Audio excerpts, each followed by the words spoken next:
Both Michigan and Michigan State back home today, getting ready to depart on Wednesday for their Sweet 16 destinations. Let's start with the Spartans. They're headed to Washington, D.C., taking on the 3-seed LSU on Friday night at 7 o'clock. LSU won the SEC regular season, but they were beat by Florida in the conference tournament. Spartans on paper, favorites for this one, but Tom Izzo sees this as a tough game. They're amongst the best rebounding teams in the country. They turn people over a lot. One's one of our strengths, one's one of our weaknesses. Field goal percentage-wise, they're giving up 44-45%. Maybe that's their weakness, maybe that's our strength.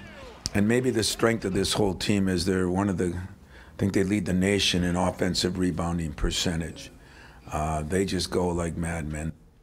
Should the Spartans win, they probably will see Duke. And if you haven't seen what happened to Duke yesterday, it's the highlight of the tournament thus far. Projected top overall pick Zion Williamson scored. He missed the and one, but his teammates put in the rebound. So the last chance for UCF to win it right there. Former Michigan guard right there, just tipping that Aubrey Dawkins couldn't get the roll to go. Duke survives and moves on to the next round of the tournament. Michigan, meanwhile, they are moving on, going back to Cali.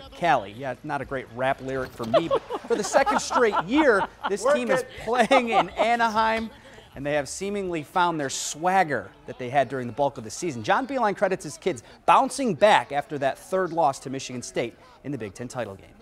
The whole team's excited, and we did it in a really good fashion. I felt like we played really good, and we're going into the Sweet 16 with a really good rhythm. We still have one goal is to win national championship, and it kind of reminds me of that last year's team with Duncan, Mo, Muhammad, Jerron, all those guys who just relentless. They just wanted a championship for their last year, and I know it's not a lot of, we don't have a lot of seniors and a lot of vets in this team, but you never know. You got to be blessed for this opportunity and just go for it. NFL general managers meetings taking place in Arizona this week. The Lions spent the most money in free agency so far this offseason, trying to bolster this roster to the liking of Bob Quinn and Matt Patricia. Today, Quinn talked about why they went out and paid up. Not a lot of sure bets in free agency.